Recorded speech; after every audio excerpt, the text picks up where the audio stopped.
This is one of the strangest places on Earth. It's the inside of a vast, sophisticated machine, which is driven by an ancient technology. It's a tanker with a cargo that can power London for about a week. A cargo equivalent to the energy of 55 nuclear bombs.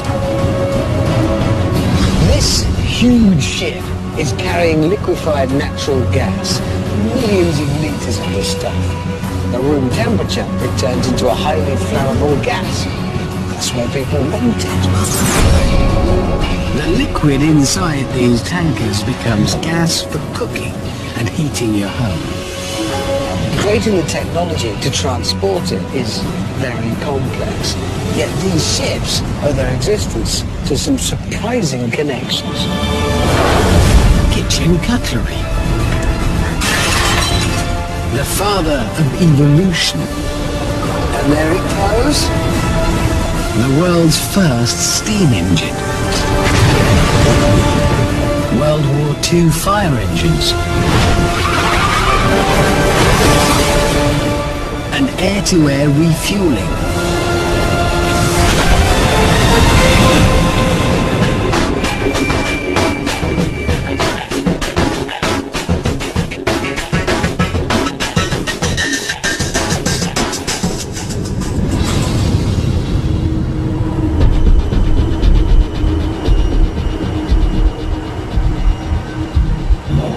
Transporting natural gas around the planet is a big business. This supertanker is larger than the Titanic and is designed to carry natural gas all over the globe. She's a big ship, yeah, so you know everything about her is going to be super scale, but it's only when you get close up you realise how big. Admittedly, I'm not the tallest chap you'll meet, but it would make even him feel small. The propeller alone is more than 5 times my height and weighs 48 tons. I didn't come here simply to feel small. I can do that anywhere. I came here because I want to see how these ships shift huge quantities of gas all around the globe. They have vast tanks, but getting inside them is very tricky. The ships have to be in dry dock, and the tanks have to be completely purged of any trace of their hazardous cargo.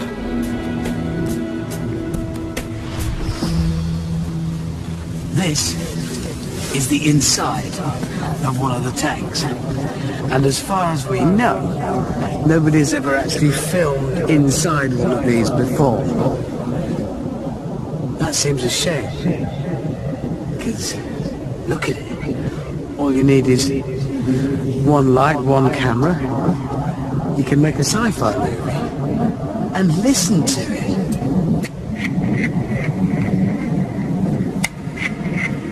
That echo is real, analog, not a digital effect.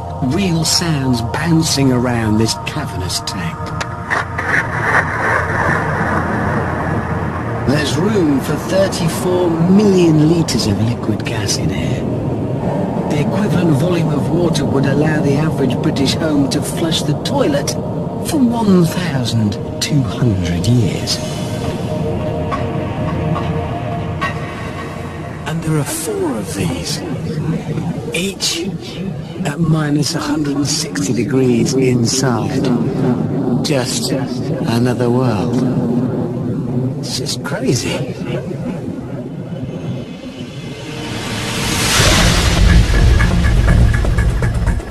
Just like oil, natural gas is a fossil fuel found where ancient organisms decomposed. Can be shifted in pipelines, but they are expensive and impractical for crossing oceans. Instead, engineers had to work out how to transport it by ship.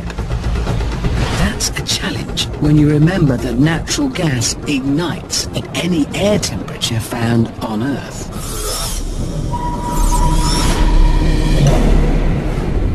To learn how you transport gas safely, I went to a high-security research facility in northern England.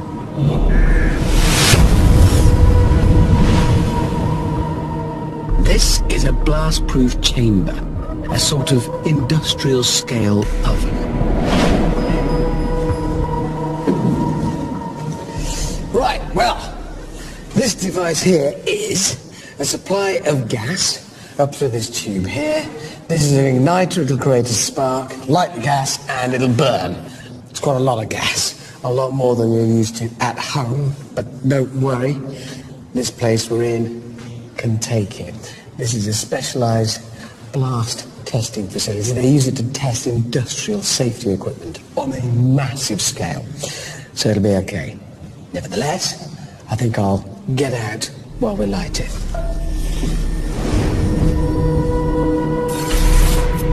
Since someone had left the oven door off, we had to retreat to a safe distance. Cue the spark.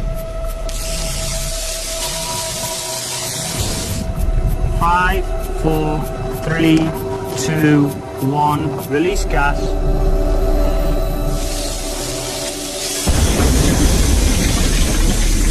That's just a few litres of gas.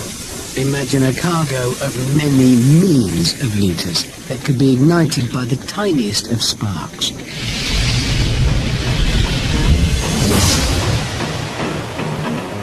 That cargo has the energy equivalent of 55 atomic bombs. Spilling it could be a massive disaster. But there has never been any major accident, and the operators plan to keep it that way. Fortunately, there's a simple solution. Turn the gas into a liquid. As a liquid, it can't catch fire. And what's more, it takes up much less space. If the cargo were in gas form, the tanker would need to be impossibly big. It would have to be 600 times more voluminous, which would make it 10 times longer than this ship. 2,500 meters, a mile and a half. To make the gas liquid, you chill it to minus 162 degrees Celsius. That's nearly twice as cold as it ever gets in Antarctica. And it only has to warm a little bit to turn back into highly flammable gas. So there is a second line of defense. Normally the cargo is the other side of these walls. Tens of millions of litres of it. And remember, that's in liquid form. Expand it into gas ready to use, and it's billions of litres. And if any of the liquid made its way and leaked out and turned back into vapour, well, that could be a big problem. But it doesn't, thanks to a pre-war mail plane. In the 1930s, Empire flying boats delivered mail and passengers from Britain to Australia in 700-mile hops. They couldn't cross the Atlantic until they were able to take on fuel during flight. Nowadays, we take mid-air refueling for granted. But aviation fuel, just like natural gas, is highly flammable. A single spark when the refueling pipe makes contact and, well, it's kaboom.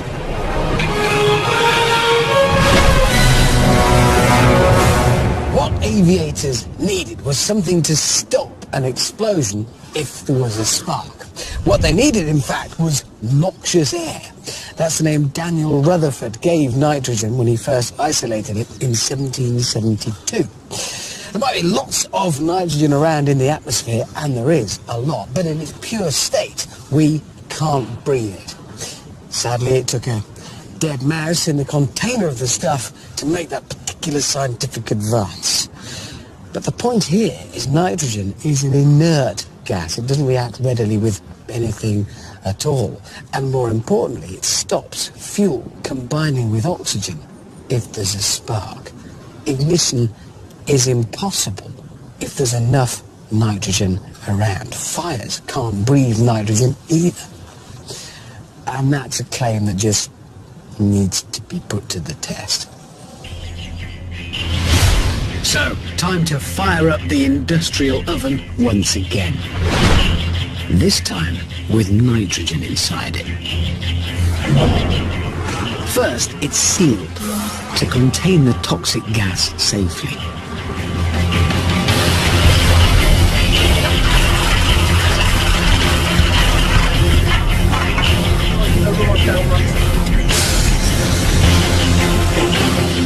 Nitrogen on.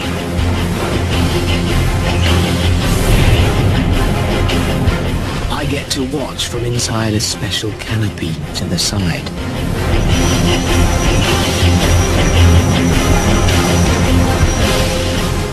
A meter shows how the oxygen level drops as nitrogen replaces the normal air around the igniter.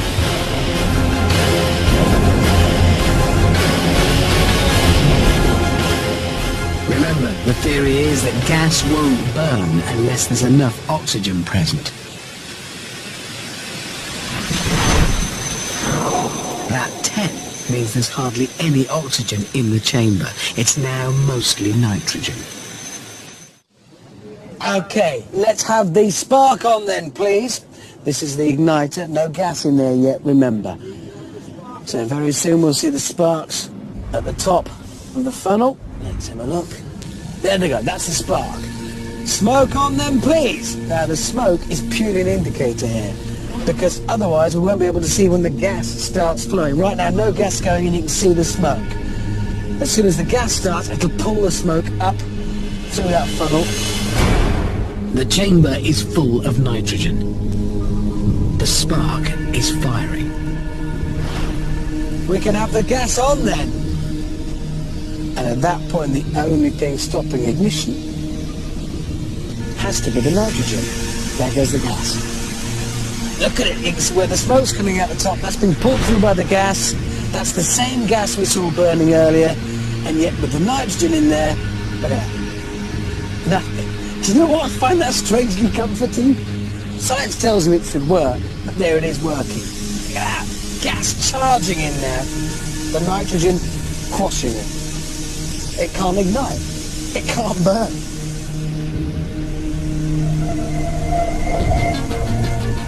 Nitrogen also protects gas tankers and mid-air refueling. A quick squirt of nitrogen down refueling pipes removes any risk of explosion. Thanks to nitrogen, an Empire flying boat made its first transatlantic flight back in 1938. On gas tankers, the potentially poisonous nitrogen is safely sealed inside the gas tank insulation. In case of a leak, nitrogen stops the volatile cargo reacting with oxygen, and the insulation keeps it in liquid form. They're the world's biggest deep freezers, the equivalent of more than 300,000 domestic freezers like the one at home, and 10 times colder inside. The gas is chilled on shore, and the liquid is then piped onto the tanker. But these super cold temperatures pose big engineering challenges. You can't just use standard steel pipes to do the job.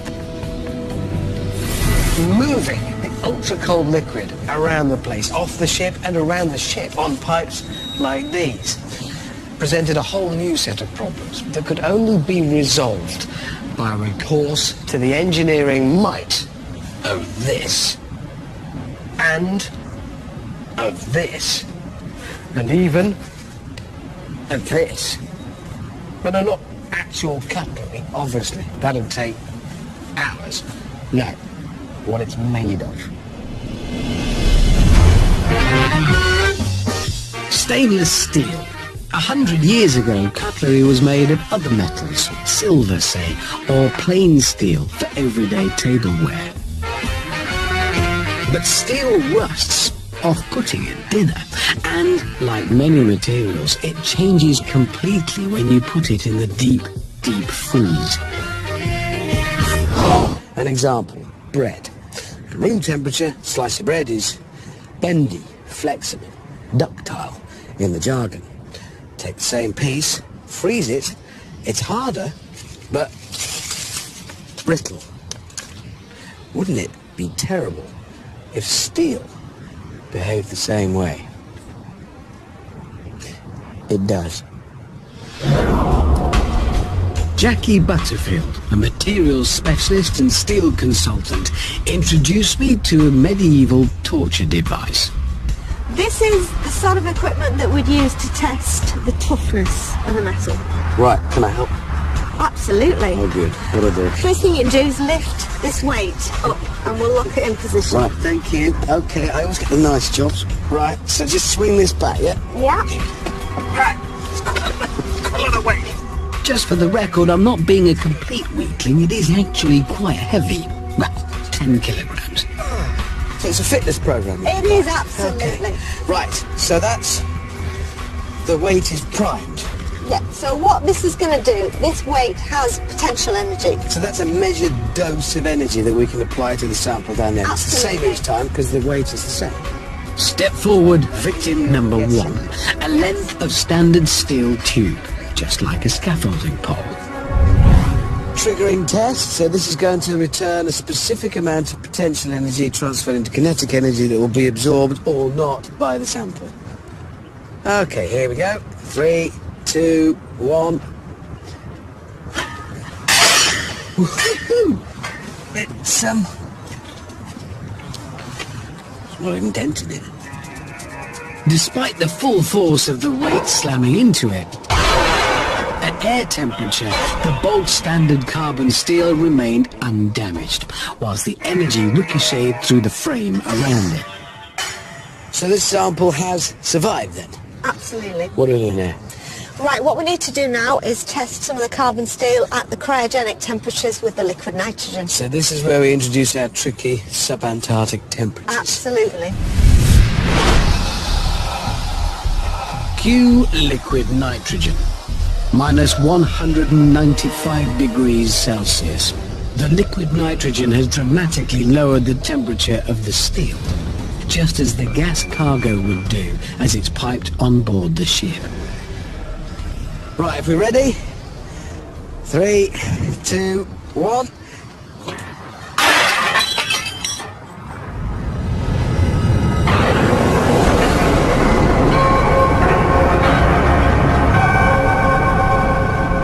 It's broken.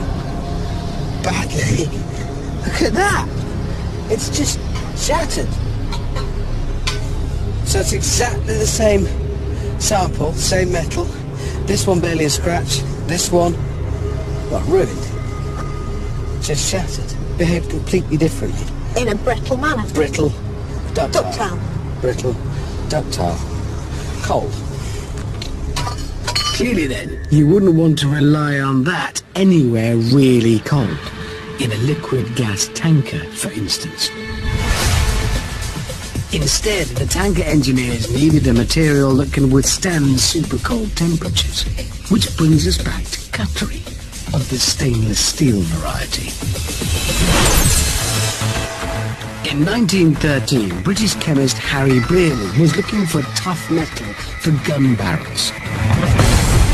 He mixed chromium and steel, but it was too soft. However, the reject alloy revealed two unexpected benefits. It didn't rust, which was good for cutlery, and even better for liquid gas tankers. Putting this new stainless steel in the deep freeze doesn't make it brittle. This is stainless steel. Yeah. Not only is it very corrosion resistant, it's very, very tough. at low temperatures. Okay, well, we now have our system here so we can test this. Yeah, let's So we give it can a do go. the same test, same potential energy, kinetic energy in, see what happens. So, loading it in. Ooh, it's slightly sort of frightening when you do that. Right. Here is frozen sample. 3, 2, 1. That's completely... It's just shrugged it off. So what's actually happening in it that's so different? Why is this fine and that's ruined? Because of the alloying elements in the stainless steel, it's changed the crystal structure, the way the atoms are arranged in the metal. So the difference between these two samples is right down at the atomic level. It is, yes. And that's where its ability to absorb the energy or be ruined by it stems from, right down at that level. Simply adding some chromium can make ordinary brittle steel stand up to cryogenic temperatures. The engineers who built the LNG carriers ensured that not only were the holes fit for the 7 seas, but that the thousands of meters of intricate pipework, with all their vulnerable bends, joints and tapes, were made of a material that could take it when the going gets cold: stainless steel. But transporting liquid by ship brings another challenge: stopping it from sloshing. And engineers have 2 liquids to worry about on these tankers. On the way out, they have a cargo of liquid gas, and on the return journey, when it's empty, they carry water as ballast to stabilize the ship. The same problem in 2 different forms. If a liquid cargo starts to wash around on a ship, it can be a real problem. Basically, when wind or waves rock the ship itself, that can send the liquid sloshing from side to side in the tanks. That motion can build, emphasizing the rocking of the ship itself, and, well, it can be disastrous. It's called the free surface effect. I set out to discover just how bad it can be. Right, what I have here is a van, perfectly ordinary, apart from the massive tank fitted into the back, containing water, a lot of it. Water that's free to slosh about. So what I'm looking to experience is for myself firsthand, the free surface effect. The free surface is literally the area available for a liquid to slosh around freely. And just in case it does affect the van, I'm securely harnessed inside a roll cage. First, I took it slowly, to ensure just a little bit of sloshing. Now, as I turn into the corner, obviously the water wants to stay where it is and sloshes off to the right. Just yes, it is sort of affecting the way it feels. If I go this way, and then this way, it doesn't feel. Ooh. Yeah, it's sloshing, I can feel it suddenly jerk the vehicle in a direction other than the one in which I want it to go. I don't know whether it's me driving or the tank of water. That's a strange feeling. Time to step on it and imagine our ship and its liquid cargo rolling through stormy seas. Well, step on it as much as I can in a van. There's a lot of water going around. It's very unpleasant.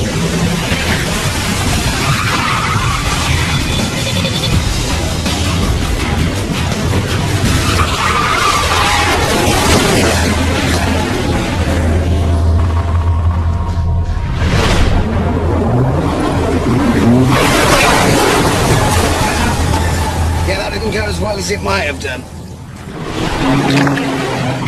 As I corner, the momentum of the slosh capsizes my little van.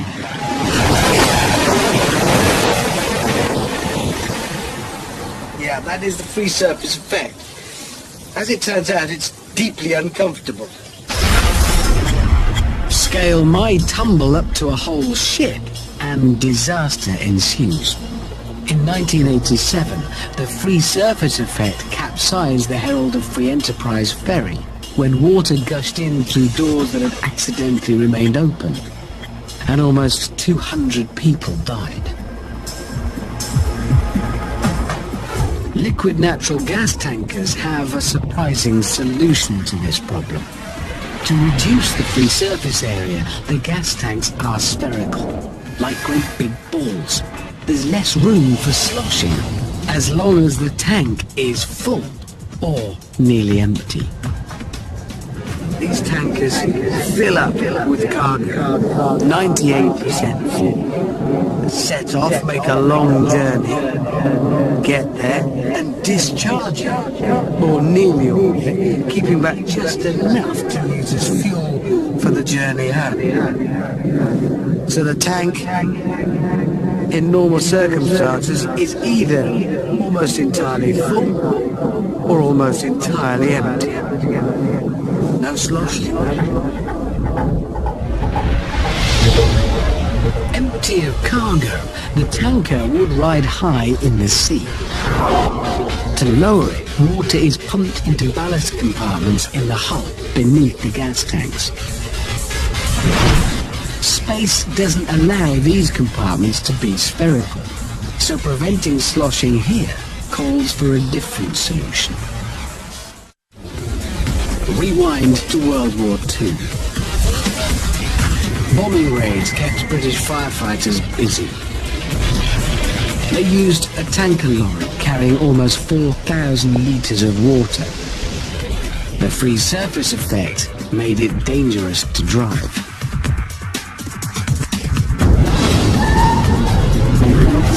By contrast, modern fire engines hurtle around without overturning.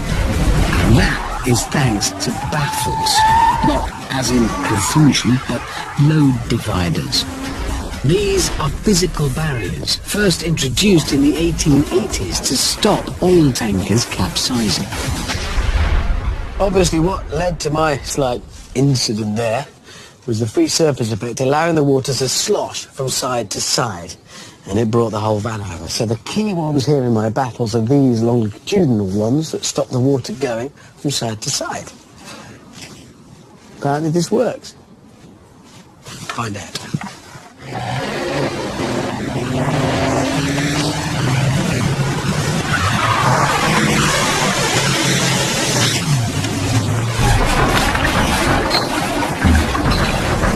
So far all seems okay. And just as they keep the van stable, baffles also protect tankers from capsizing. Dividers in those ballast compartments under the gas tanks stop the water from sloshing around. No free surface effect. Surprisingly, they don't use baffles in the gas tanks. One reason is because friction could heat up the cargo, turning it back into gas. And you wouldn't want that. Empty or full, these ships are stable.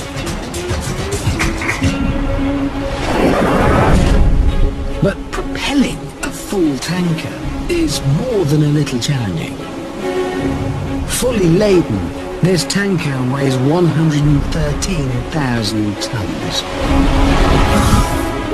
Once underway, it takes an hour to bring it to a complete standstill. But how do you get it going in the first place? You might expect a modern vessel to be driven by a complicated computer system with some very fancy mechanisms. Well, you'd be right about the computers, but the mechanisms are a different matter. At the heart of this vast tanker, there is, not surprisingly, a vast engine. It's immensely powerful, making 30,000 horsepower in fact, to drive the ship across the seas around the world. It's very clever. It's very high-tech. But inside, it's based on a principle that was first used hundreds of years ago. Tens of hundreds, in fact.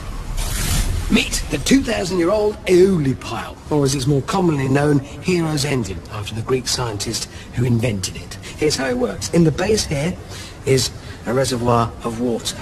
What I'm going to do is heat that water up, thus. When you heat the water, it turns to steam. This bit goes on top, so the steam rises up here.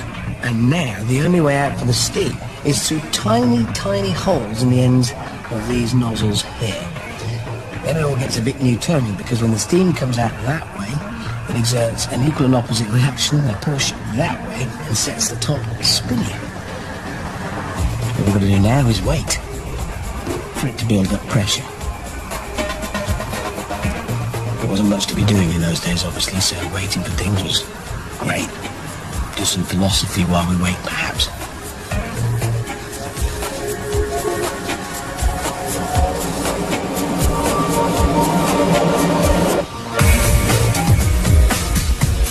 You might think this spinning pot is simply a toy. But no, this same principle was used by the ancient Greeks in a machine to open temple doors.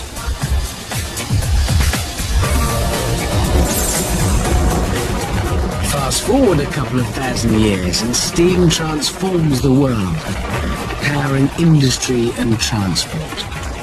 And then steam engines went the way of top hats, and now we think of them as yesterday's machines. But in a safely remote, muddy field, I set out to learn what the engineers of liquid gas tankers know very well. Steam is powerful. You just need to put it under pressure. The more, the better. I brought steam engine specialist Richard Gibbo along to demonstrate steam's true potential, or with a bomb. We're going to put water in this super strong container buried in the mud. Steam from the traction engine will heat the water. Normally it would boil, turn into gas and escape, just as it does from your kettle. But that shiny lid prevents the water from turning to steam because it can't expand. There isn't room. Instead, the pressure inside will simply get higher and higher until it explodes. So this whole setup, Richard, is all about the power of steam. Now, I'll be honest, I think steam, look at that sweet old thing, it's from the past. You've got this little pot in the ground here and a pipe.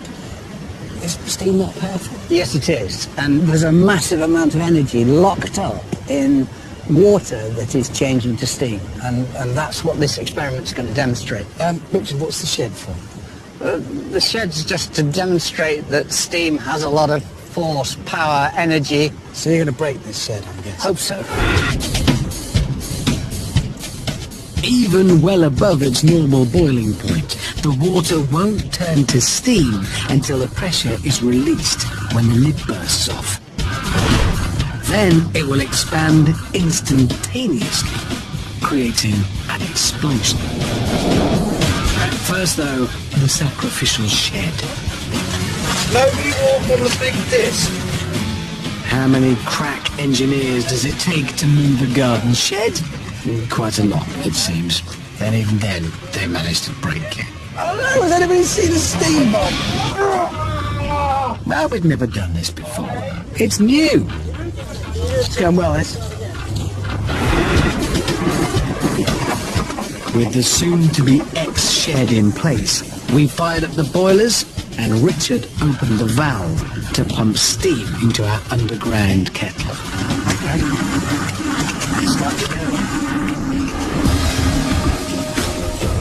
Our steam bomb is ticking, and now all we can do is wait. As the metal kettle gets hotter, you can see the puddles around it boil and turn into steam. But the water inside, although it's well above boiling point, can't turn into steam until the lid blows off. It's moving. Yes, it's moving. The pressure gauge needle slowly ticked up. Gibbo expected it to blow at around 5.5 bar, which is 5.5 times atmospheric pressure.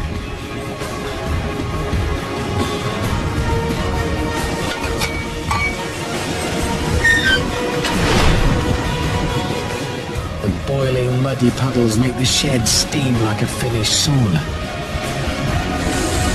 The kettle lid starts to buckle under the mounting pressure. 5.5 bar. Can I just say this is ridiculous?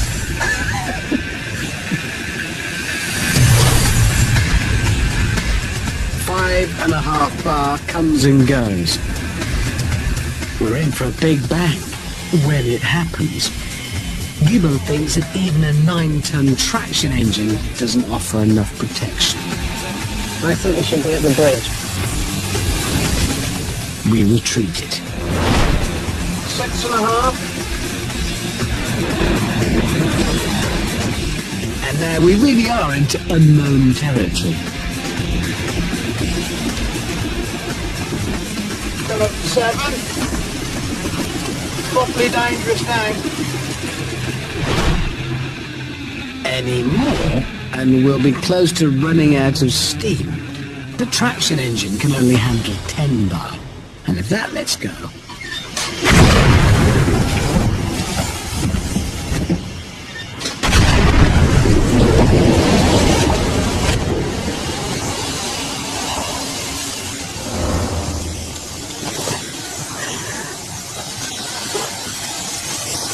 That went. Brilliant. What did that reach? 7.5 bar.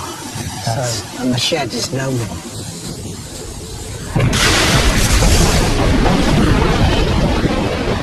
The simple power of boiling water had given our shed an extreme steam clean and completely obliterated it. The vessel itself was fine, while the lid had been blown off. There's the discs. Yeah. And you can't really see that the vessel is empty and dry. Every single bit of water turned Yes. instantly to steam, and therefore expanded massively. So it's just force. Sorry about your shed. You've ruined it. Yeah. Yeah, steam is perhaps more powerful than I thought. And it's that same steam power that drives giant liquid gas carriers through the world's oceans. As you might expect, everything about these tankers puts our mini steam bomb to shame.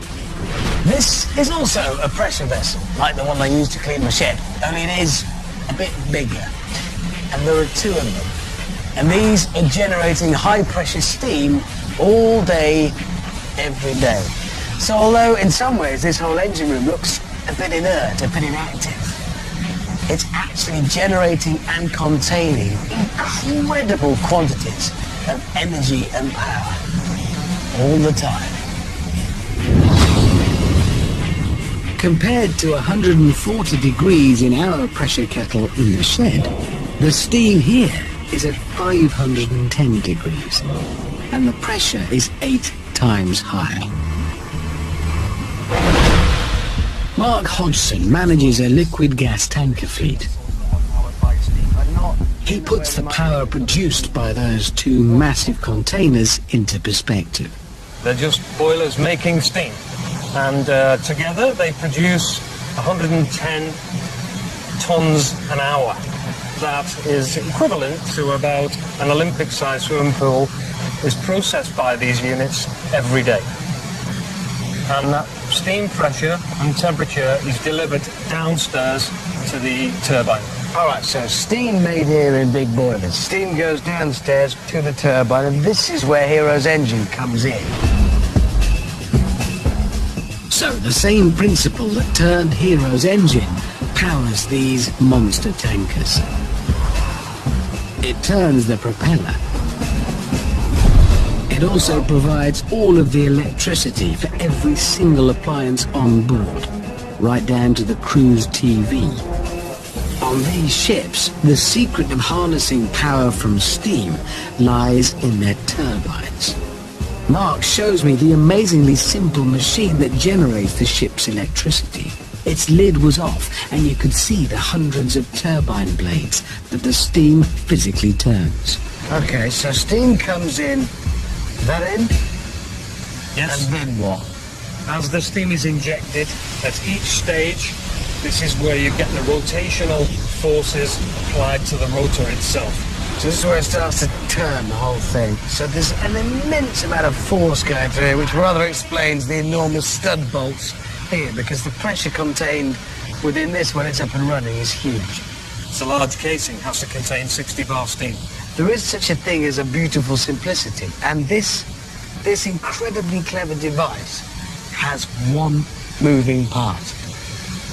The engine that drives this entire ship has one moving part. This, turned by steam. You wouldn't want to catch a tie in it, would you? Not really. This turbine is powerful, but the one that drives the ship delivers 7.5 times more power. The steam blade in the boilers drives the turbine over there behind me. That comes through to the gearbox, and from the gearbox is transferred to the propeller shaft there. And then out there at the stern of the ship, the propeller shaft turns the propeller itself. At that point, it bites into the water and shoves forward with incredible force. These tankers are designed to be super efficient. They cannibalize their own cargo to produce steam. And for the 25 tons of water they consume every day, they turn to the surrounding ocean. But salt water is horribly corrosive, and the crew just refuse to drink it, softies. So all the seawater is boiled and evaporated to remove the salt. And once again, it's steam that does the work. But to make it even more efficient, calls for a principle noted by the father of evolution, naturalist Charles Darwin. Investigating wildlife in the Andes Mountains, Darwin noticed something that plagues all mountaineers who try to boil potatoes. They take ages to cook. Darwin put it down to altitude, and he was right. We learn that water boils at 100 degrees C. But as Darwin noticed, the boiling point varies if you're up a mountain. The potatoes were taking longer to cook because at altitude air pressure is lower, so water boils at a lower temperature. The boiling water just wasn't hot, and you can't cook potatoes in cold water. You can even boil water without heating it at all if you reduce atmospheric pressure enough. Right, switch the pump on. That is sucking the air out of there. That's lowering the pressure. This is to prove that water will boil at a lower temperature at lower pressure. So, my marshmallow man is to prove... See? That's a vacuum in there. As you can see, marshmallows expand in low pressure. Useful to know. That's grisly, sorry. But the point here is not to prove what happens to marshmallow men in low pressure, albeit quite funny. It's what happens to water. Actually, this is just like taking it up to high altitude where the pressure's lower. But obviously this is easier. In fact, the pressure in the jar is the equivalent of being at nearly 26,000 meters, almost 3 times the height of Mount Everest. I think I can see some bubbles at the bottom. Remember, I'm introducing no heat here. It's just a room temperature, and this room is at a very low temperature. Oh dear.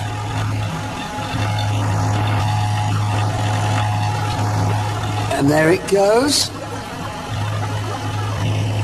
Now, it's not just splashing about for the fun of it. That water is boiling. And that's not because I've introduced any more heat to it, that's just because I've lowered the pressure. Right, so now prove that it really is just at room temperature. Air flooding back in, pressure coming back up. Sorry, Marshmallow Man, bad day. The point being, room temperature, in fact, really very cold, but boiling away happily. I mean, you wouldn't want to make a cup of tea with it, but point, I think, is proved. So, boiling doesn't mean water reaches 100 degrees. It simply means it turns from liquid to gas, which it does at different temperatures, according to pressure. And on this ship, just as I did in my vacuum flask, they boil water at a low temperature by reducing the pressure. Once again, they harness steam. But they reverse the high pressure process. When you make water expand quickly into steam, you make low pressure by going back the other way, condensing steam rapidly into water. You need something called a flash condenser, and I'm going to build my own. One barrel to start off with, so that goes. On board, they use leftover steam from the engines, but I need to rustle up my own. So, first, add a little water. Apply heat. Gas on. Wait. And wait. And wait.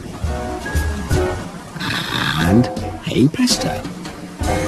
Right, finally, we've got steam. So, very quickly I've got to remove the heat and seal it. Quickly as I can. So, heat comes out, lid goes on.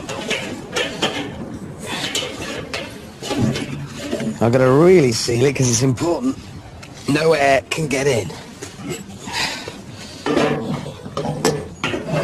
That's sealed. Right, it's full of steam. What I'm going to do now is condense that steam back into water quickly. Here's the way. Right. Cold water will flash condense the steam, reducing the pressure. You can hear it creaking and groaning. As that steam condenses back into water, it shrinks, lowers the pressure in there, and the outside of the barrel still has to stand up, remember, to atmospheric pressure pushing in. Ooh.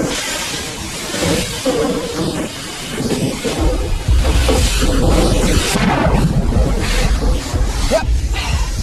That's what happens when you lower the pressure inside. There was no way for air to get in to build the pressure up again. Atmospheric pressure was too much, and bang, it collapsed.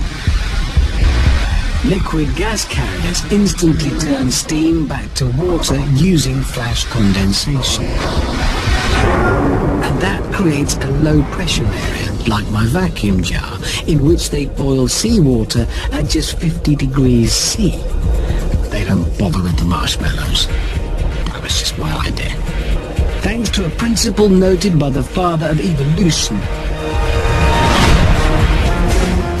Gas tankers save a huge amount of energy, and energy is the precious cargo these ships deliver.